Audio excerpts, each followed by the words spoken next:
Bung Deddy kan sudah begitu lama nih menjadi asisten, katanya tadi asisten aktivis ya. Ya kan?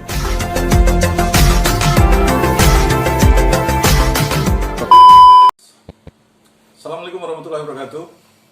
Hari ini kita kedatangan 3 tamu sekaligus. Tamu ini luar biasa. Ini tamu yang biasa berdemo di Kota Palembang. Inilah wajahnya. Salah satunya bukan sih. Salah satunya adalah pengamat media sosial dan juga jurnalis. Tapi di lapangan juga. Saya akan kenalkan satu persatu. Ini di sebelah kiri saya. Ini adalah Deddy. Deddy apa? Deddy Zamzul. Deddy Zamzul. Sedikit kan sedikit, biar suaranya lebih apa. Ini aktivis kok. Kayak nggak punya nyali itu. Ini bingung nih, aktivis beneran atau bukan ini? Ikut-ikut aktivis. Aktivis. Oke, yang di sebelah kanan saya ini tidak asing lagi. Ini yang biasa berceloteh di Sumatera Selatan, ya salah satunya beliau. Dan pernah juga menjadi salah satu kandidat calon bupati, wakil bupati di Muratara. Ya meskipun gagal, tapi pernah heboh di media massa. Bung Sapran adalah salah satu kandidat calon wakil bupati. Nah, yang muda yang ganteng ini adalah seorang jurnalis, pengamat, pegiat sosial media juga, YouTuber terkenal ya di Kota Palembang ya, ketua YouTuber Sriwijaya juga, banyak juga jabatannya, ya kan gitu. Nah, kita akan bincang-bincang tentang dunia keaktivisan di Kota Palembang. Sekaligus mumpung ada pengamat media juga nih, jadi dan jurnalis juga, tentu dia akan banyak data untuk mengorek nih, apa sih sebenarnya yang di depan, nampak di depan dan nampak di belakang, seperti apa sih sebenarnya aktivis itu. Nah, yuk kita ikutin perbincang ini. Kita mulai dengan Deddy, ya, Bung Deddy. Siap. Ya, Bung Deddy memproklamirkan diri sebagai aktivis sejak kapan? Sebenarnya saya sih bukan aktivis. Bukan aktivis. Iya. Karena teman-teman banyak aktivis, jadi saya ikut teman-teman gitu. Ikut teman-teman aktivis. Asisten aktivis dong? Ya. Banyak teman-teman aktivis jadi ikut. Oke. Dari tahun berapa mulai ikut-ikut aktivis itu? Seingat saya, Ya. semasa SMA, tamat SMA saya di Jakarta. Tahun berapa itu? 96? Ya, 96 sampai 98. Pasca kerusuhan saya terblok gitu. Terblok. Di Kayu Agung. Oh, ini kalau bercerita tahun 96 sampai sekarang ini kalau ikut-ikutannya yang aktivis beneran kayak gimana ini? Kalau ikut-ikutannya mulai dari 96, 98 itu terjadi reformasi. Nah, pertanyaan saya, yang aktivis beneran yang seperti apa? Saya pulang Palembang, terblok saya di Kayu Agung. Nggak bisa masuk, kebetulan ada teman atau apa, sehingga saya akhirnya kerja di situ malah kerja karena nggak bisa masuk kota. Karena kerusuhan nggak bisa masuk kota. Saya kerja di apotek Kayu Agung. Waduh, harus bertani dulu ini. Nah, kerja saya di situ. Setelah kerja, saya lupakan lah ke apa ribetnya suasana pada saat itu. Pada saat itu, oke. Tahan dulu ceritanya itu. Iya. Nah, habis nanti 2 hari 2 malam, podcast kita paling 1 jam paling lama kan gitu. Saya ke Bung Sapran. Bung Sapran ini kan kuliah dulu di Jogja. Ya, Di Universitas Islam Indonesia. Nah, di era-era itu juga Bung Sapran juga kental sekali kan suasana pergerakannya.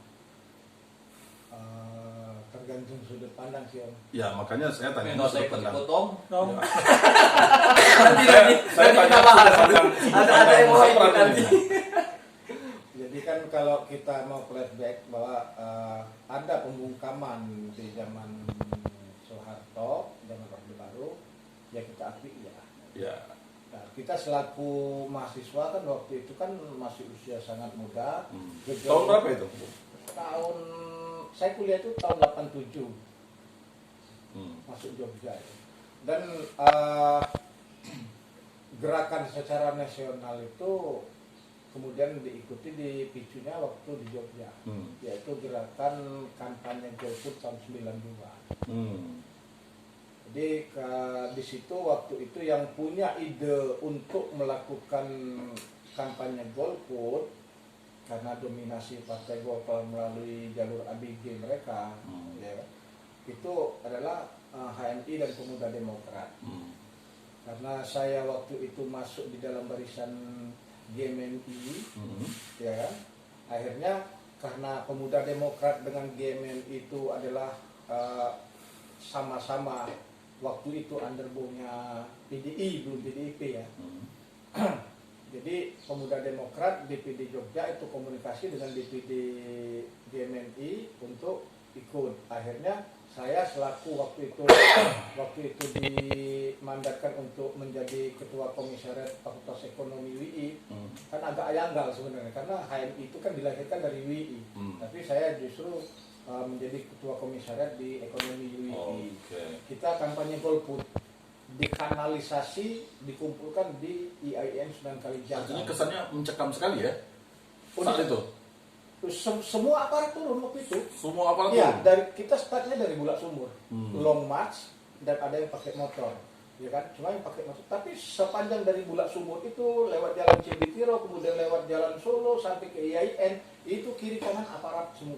Mulai dari Paskas, kemudian Brimob, TNI, Polri, TNI AU, pokoknya nggak ada celah bagi kita untuk keluar dari jalan itu. Keluar jalan itu ya. Ya, dia habis dikanalisasi kemudian harus masuk di dalam pekarangan IAIN Sunan Kalijaga. Oke, kita stop dulu situ. Sebentar, lagi. 2 hari setelah itu kalau tidak salah mulai kampanye golput marak ke seluruh Indonesia. Jadi artinya dari Jogja itu mulainya sebenarnya opini tentang kampanye golput itu. Ya, gara-gara kesalahan waktu itu Pak Harmoko soal pembacaan Bismillah di kampanye di Solo. Oh gitu, oke. Dan kuningsasi. Kita stop dulu. Saya tunggu dulu Bung Reja ya. Siap, ini harus sabar dulu nih. Baru nanti masuk nih. Enggak sabar ya. Iya. KPK kemarin rebutan. Ya. Tapi masalah strategi aja ya, Oke. menurut saya. Saya tanya lagi ke Bung Dedi. Bung Dedi kan sudah begitu lama nih menjadi asisten, katanya tadi asisten aktivis ya. Ya kan? Kalau Bung Dedi bandingkan dunia keaktivisan zaman Bung Dedi dulu dari 96 sampai lahirnya reformasi dengan dunia aktivis sekarang, apa yang membedakan, yang nampak sekali yang Bung rasakan? Dengan anak-anak milenial sekarang. Ya, dengan zaman sekarang ini apa yang nampak sekali? Kalau komunikasi mereka cukup baik kan? Cukup intens ya, Ya, karena ada medianya luar biasa. Kalau zaman dulu tuh pakai telepon mungkin pakai telepon apa ya? pakai telepon umum lah kali. Terus berkirim surat cinta ada ya? Canggihnya mungkin pakai pager ya. Betul ya, oke. Kalau itu sudah meningkat ya, meningkat yang lebih lanjut itu pakai pager dan sebagainya.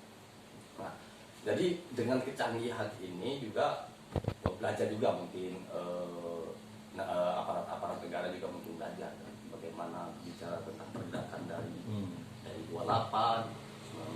1945, depannya dari 1945 bergerak lagi 1966, terjadi perubahan lagi, 66 terjadi perubahan, harusnya 74 ya menarik, tapi bergeser maksud saya nggak terlalu meledak, tapi itu bagian dari bola salju yang terus bertahan sampai 1998 yang benar-benar meledak pergeseran kekuasaan. Nah, menurut saya dengan teknologi seharusnya ya kawan-kawan milenial juga kalau memang saya sepakat ini apa yang pernah disampaikan ke misal Sapran harusnya ini pendidikan apa tadi berbangsa bernegaranya itu harus ada lagi loh begitu kan biar dia paham.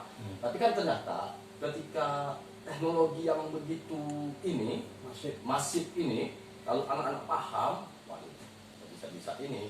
Tapi kan dulu kan kita kan memang kalau salah penggunaan loh. Kalau angkatan zaman wow itu kan memang semuanya serba terbatas, keilmuan juga kita terbatas, perpustakaan juga apa. Sekarang kan dengan Android aja kan semua sudah ada di sana, ya kan? Nah oke, sekarang saya balik ke Bung Reja sebagai seorang jurnalis tentu sering berada di lapangan. Nah, Bung, yang Bung lihat sebenarnya ke dunia aktivisan yang ada di Sumatera Selatan dan Kota Palembang ini sendiri seperti apa sih gambaran? Kalau Bung bisa menggambarkan. Sebenarnya kalau dari perspektif saya sebagai seorang jurnalis, ini memang terjadi sebuah dualisme. Ada dualisme gerakan. Ada gerakan yang dilakukan secara offline atau gerakan-gerakan yang memang turun ke lapangan. Ada juga gerakan-gerakan yang secara online. Online ya. Ya. Gerak-gerakan ini memang memiliki kelebihan dan kekurangan masing-masing. Ada karakteristiknya lah ya, Karakteristiknya. Jadi rusaknya suatu dampak dari sebuah pergerakan itu ada dua macam. Yang pertama itu adalah rusak secara moral. Rusak secara moral. Dan yang kedua itu rusak secara fisik. Rusak secara fisik. Ya. Secara moral itu adalah dipengaruhi dengan bagaimana kita menyampaikan sebuah aktivis ini kan, sebagai seorang aktivis itu menyampaikan sebuah misi, ya kan, dengan cara misal kita sebut sebuah media sosial. Ini aktivis loh. Ya, ini aktivis yang dalam notabene dia tidak memerlukan banyak orang, tidak memerlukan banyak sekali massa, tapi dalam satu cuitan presiden pun tersinggung, gubernur sempat disinggung. Itu aktivis loh ini. Itu anak-anak mahasiswa BEM UI, BEM Triminanti, itu aktivis. Artinya dia mengkoreksi pemerintahan dengan caranya.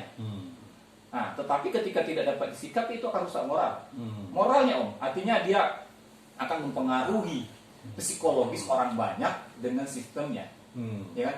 Kalau aktivis yang lakukan dengan gerakan secara offline, paling banter dia rusak kacau, rusak mobil, bakar-bakar ban, secara fisik. Ini kan berbeda. Nah, kalau saya melihat bahwa memang sekarang ini memang kita menyikapi sebuah penyampaian aspirasi lah itu, aspirasi memang yang harus disampaikan dengan sang pemimpin atau pemangku kebijakan itu memang kita lakukan dengan dua macam cara ini sekarang. Mau nggak mau, bisa kita sampaikan secara offline atau bisa kita sampaikan secara online. Ini dua generasi wow saya ini mengajarkan kami bagaimana bergerak secara offline. Ya kan? Kalau secara online mereka harus belajar sama kami. Ya. Akuin dong. Gimana Om? Oke. Nah, cukup menggambarkan situasinya. Sekarang saya ke Bung Sapran. Bung, ini tadi ada dua. Ketika penyampaian aspirasi itu satu secara offline dan online. Online itu dahsyat sekali. Ya. Ketika itu sampai ke media ya, dan mempengaruhi banyak orang, dan itu akan menjadi sebuah opini yang liar ketika tidak bisa ditangkal. Nah, bagaimana sih sebenarnya pejabat itu atau pengambil kebijakan menyikapi hal-hal seperti ini? Baik, jadi begini, yang menjadi persoalan itu adalah bahwa pejabat hari ini itu rata-rata angkatan zaman now. Ya. Jarang pemimpin baik di tingkat daerah ya angkatan zaman now. Ya. Kalau kita berbicara seperti itu tentu mereka punya karakteristik yang berbeda masing-masing. Tapi kan bukankah dia harus mengikuti zamannya? Betul. Karena dia ada di zaman itu juga. Ya, saya sepakat. Makanya kalau tadi Bung Reza bilang bahwa kalau sekarang itu aktivis, aktivis saya sepakat. Karena itu juga yang saya lakukan. Saya punya Twitter, saya punya Facebook, saya punya Instagram. Tapi kalau Instagram nggak saya pakai, itu urusan aktivis. Nah, kalau kita balik lagi kepada posisi pejabat dan bagaimana mereka harus menyikapi, ya, pejabat itu harusnya memahami dulu apa itu trilogi yang diajarkan oleh Ki Hajar Dewantara, ya kan? Ki Hajar Dewantara itu dari awal itu mengajarkan Bukankah itu dunia pendidikan. kalau kita bicara tentang teologi lah, tentang ilmu itu, tentu seorang pejabat itu sudah kafah kali ya? Atau masih ada keraguan dari Bung Sapran sendiri? Saya tidak meragukan, tetapi saya mempertanyakan karena apa? Pertanyaan saya itu muncul dari kebijakan yang mereka ambil, Pak. Oke. Karena lip service itu tidak menghasilkan apa-apa, kebijakan yang menghasilkan apa-apa. Dan kebijakan itu dari tindakan. Oke, saya sekarang itu stop dulu situ. Saya ke Bung Deddy. Bung, saya ingin dapat gambaran sebenarnya di belakang panggung. Sebenarnya apa sih sebenarnya bisik-bisik para aktivis itu sebelum melakukan aksi? Apa sih yang ada di Ini strategi ya. Waduh, strategi gerakan ini. Ya. Jadi sebetulnya diceritakan ataupun tidak diceritakan, Oke. ya sebenarnya kalau Sebaiknya diceritakan. ya, cukup mengetahui kan Ah. bagaimana setting aksi Ah. atau apa. Ya memang ada ritme-ritmenya. Ah. Gitu. Tentu ada sasaran. Jadi ketika menyampaikan aspirasi itu apa sih targetnya sebenarnya? Targetnya sasarannya ya aspirasinya ke sampah. Bagaimana dalam bentuk apa? Apakah dalam bentuk perubahan kebijakan ataukah dalam bentuk Ya, apa? tergantung apa sasarannya mau kan, gitu. Sasaran yang diinginkan. Oh. Misalnya perubahan kebijakan harus sampai nantinya sampai, gitu kan. Misalnya kemarin itu apa?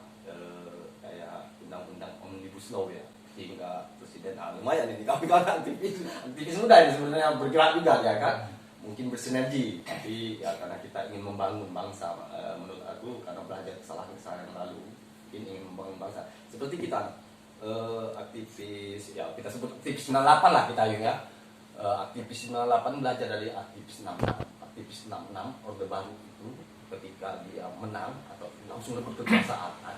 Kawan-kawan saya lihat sepertinya belajar kesalahan, wah bahaya ini.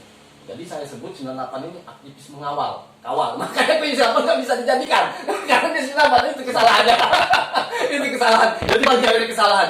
Memang tugas 98 itu fungsinya mengawal. Mengawal, Iya, sebatas mengawal. Iya, sebatas mengawal. Jadi yang mengisinya nanti Nah, ya silakan. Ya siapa mengisinya? Ataukah kawan-kawan muda yang lebih ini kan silakan, maksud saya yang lebih progresif, lebih ini karena lebih mungkin tidak teracuni biasanya kalau umuran 30 ke atas kan sudah mulai teracuni ya kan. Racunnya dengan waduh anak mau sekolah ini itulah paling kalau idealis itu di dataran betul-betul itu masa-masa kuliah atau apa tapi harus begitu ya muda begitu ya karena Soekarno juga bergeraknya juga kaum muda kan ada juga ya tua kan di belakang kayak apa Agus Salim di belakangnya kayak gitu kan di belakang Soekarno gitu ya biasanya jiwa-jiwa muda itu Jiwa-jiwa muda. kepolosan dan ketulusan usia boleh tua, Ya. tapi jiwa tetap muda. oh itu ya. Saya ke Bung Reja, Bung. Sebagai jurnalis, tentu Bung bisa menilai bahwa dari sekian banyak aksi-aksi yang dilakukan oleh para aktivis, kadang-kadang aktivisnya itu aja. Dia menyampaikan aspirasi ini, ternyata itu lagi. Terus dia bicara ini, itu lagi. Terus kita lihat ini, oh ternyata itu lagi. Nah, Bung sendiri melihatnya itu sebagai fenomena ya. fenomena yang seperti apa gitu? Sebenarnya saya melihat bahwa banyak aktivis sebenarnya, tapi dalam gerakan mengekspresikan tuntutannya itu kadang-kadang memang tidak langsung ke publik, gitu. Dengan cara-cara mungkin melalui pendekatan secara khusus kita kirim, mungkin secara surat, ya kan. Kita ya jangan pihak-pihak tertentu aja yang mengirim kita surat, tapi kita juga mengirimkan surat. Kita lakukan pendekatan secara persuasif. Nah, kalau saya melihat banyaknya aktivis yang kata Om Nasir bahwa yang itu aja, artinya kita bersyukur ini aktivis. Ada yang peduli banget. Gitu. Nah, itu Om, baru begitu. Jadi bahwa aktivis ini memperhatikan. Jadi bersyukurlah kalian wahai para pemimpin kami. Iya, ada yang memperhatikan. Ada yang memperhatikan gerak-gerak kalian itu, walaupun aktivisnya yang itulah. Ya, Dan tidak nambah-nambah. Kalau nambah bisa repot. Nanti kan? Makanya kalau ini berbau, waduh bahaya ini negara. Iya. Tapi mungkin saya kalau Tunggu dulu, Bung Deddy. saya semangat. Ini membangun bangsanya itu loh tadi. Jadi ketika terarah mungkin kan bisa. Ya makanya kita kasih kesempatan. Semangat boleh, tapi jangan motong bicara. Silakan Bung. Ya, jadi itu tadi Om, bahwa bagaimana aktivis-aktivis yang ada. Saya melihat sebagai penggiat media sosial, kawan-kawan aktivis media sosial pun ya Lebih sadis lagi sebenarnya ya. Dia lebih dalam bisa menyampaikan aspirasinya. lagi dan menyampaikan aspirasinya. Tapi yang dilakukan oleh kawan-kawan aktivis media sosial melalui analisa nih Om. Jadi gini, sebenarnya apa yang disampaikan oleh aktivis media sosial dengan aktivis konvensional offline itu tidak jauh berbeda, cuman dikemas dalam hal-hal yang lain aja, lebih baru lagi. Seperti ini, sebenarnya aktivis media sosial itu adalah mentransformasikan dari yang offline menjadi online dan lebih menuju sasaran. Langsung ke Ya, sepakat saya ini kalau ini. Iya. Dikit om. Jadi gini, kita kasih contoh. Dalam sebuah kebijakan tertentu kepala daerah, ya kan? Ketika kawan-kawan aktivis nyata bergerak hanya batas ke pemerintah daerah atau batas dialami sama Pol PP lah, ya, Pol PP. Keamanan ya. Ya, keamanan. Dia stop ke situ. Kami menerobos langsung ke kepala daerahnya melalui akun media sosial. Bahkan sampai nasional. Ini beda kami om, ya. Beda kami di situ bahwa kami melihat, oh ini oke, kalian silakan kawan-kawan bermanuver di bawah. Kalau kami, kawan-kawan aktivis media sosial ini bermanuver di atas, terbang. Di awang-awang. Iya, karena Betul, ya. setiap pemangku kebijakan sekarang ini memiliki titik transitnya masing-masing. Nah, titik transit ini yang jadi tembakan kami. Kami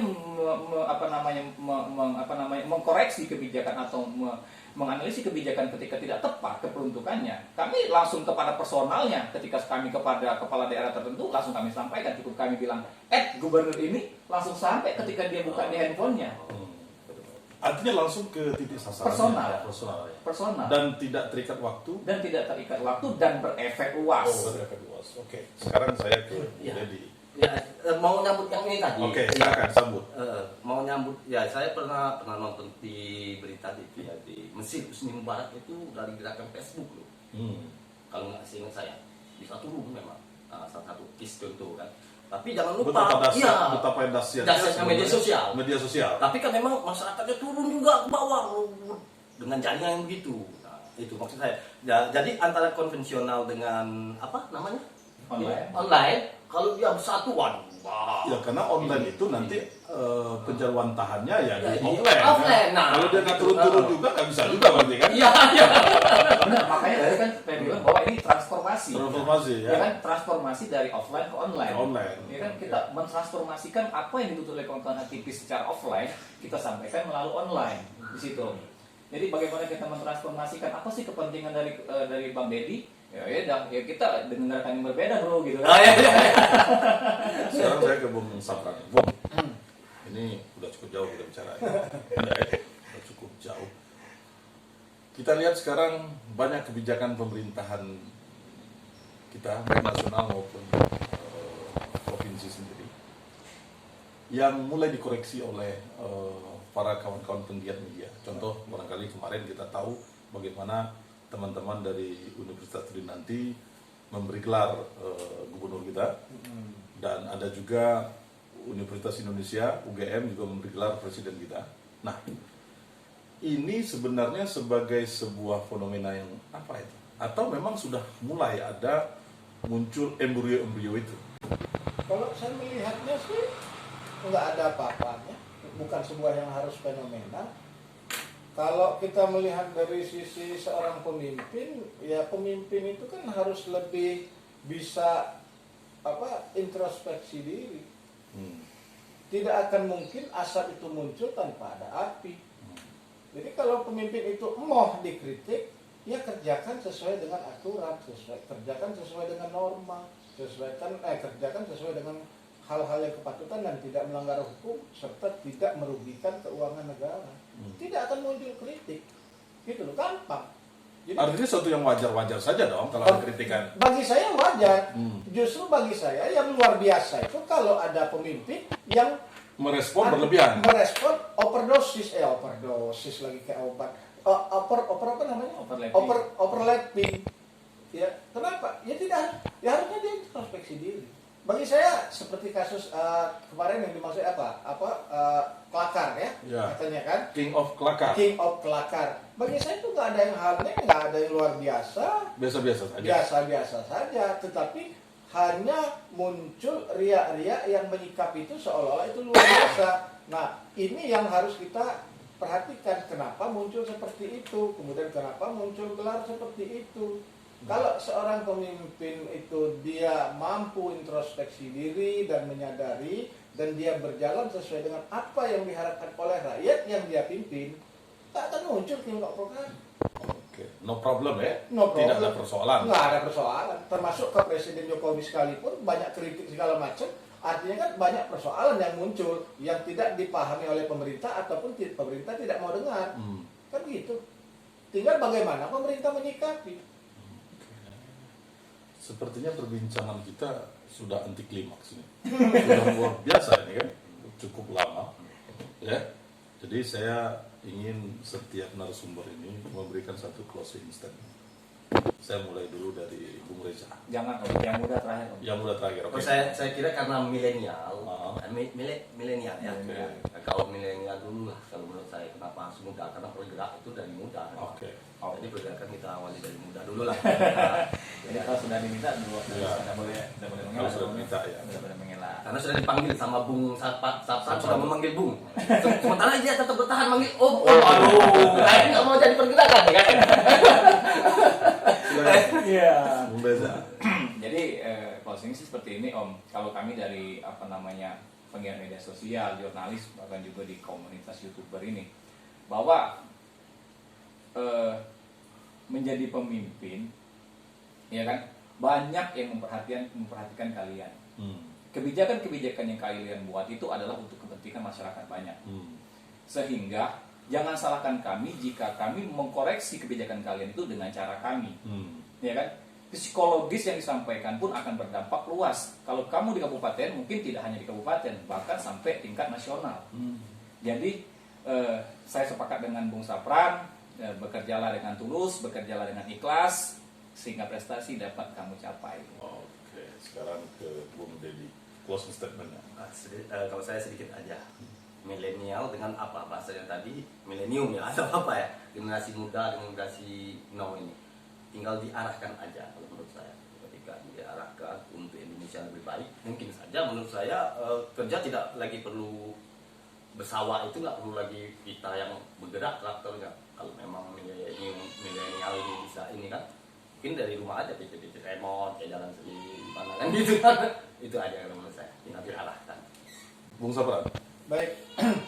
Jadi menurut saya closing statement ini bahwa saya ingin menyampaikan kepada para pemimpin ya, bahwa janganlah merasa bahwa begitu ada kritik, apapun bentuknya, siapapun pelakunya, itu dianggap sebagai musuh. Yang terjadi hari ini seperti itu.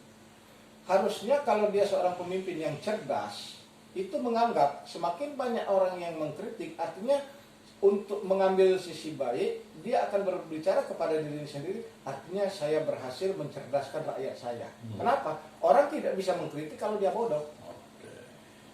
Jadi semakin banyak orang yang mengkritik, artinya rakyatnya semakin cerdas. Kalau pemimpinnya cerdas, dia akan menerima itu. Kalau pemimpinnya bodoh, dianggap musuh para pengkritik. Oke. Jadi itu closing statement tadi dari perbincangan kita. Cukup meloncat-loncat dari aktivis ke pemimpin, tapi silakan nanti para pemirsa MDS TV untuk menilai mana yang baik ini diambil, tapi mana yang buruk jangan dijadikan bulian, dijadikan sebagai sebuah renungan. Saya Ida Sril, MDS TV, wabillahi taufiq wal hidayah. Wassalamualaikum warahmatullahi wabarakatuh. Waalaikumsalam warahmatullahi wabarakatuh. Ini lagi dong. Woi, ini berempat dong.